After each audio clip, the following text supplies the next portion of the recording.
बिल्लू भोजपुरी के माध्यम से अरवा सबके बीच में एक बहुत ही सुंदर विवाह मार्मिक गीत गावे जाता नी। गीत गावे से पहले हमरा बिहार पूर्वांचल के सभी श्रोतागण के बार बार प्रणाम बा। आशा और उम्मीद बा कि जवन भी हम गीत गावे जाता नी ये गीत के रउआ ज्यादा से ज्यादा सुनी और अपन प्यार दुलार आशीर्वाद हमरा की जरूर दी।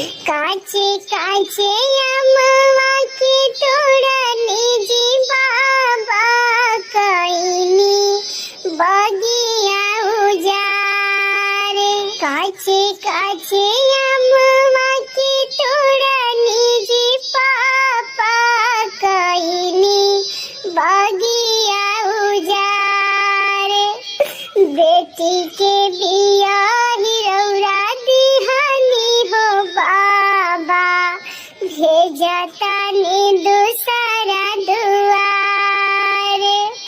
बेटी के तेज रौरा दिहानी जी चाचा भेजता ने दूसरा दुआरे। दूसरा दुआरे जब भेजाही के रहे मम्मी ले तू जाना हमारे। दूसरा दुआरे जब भेजाही के रहे चाची ले तू जाना हमारे। काहेला बन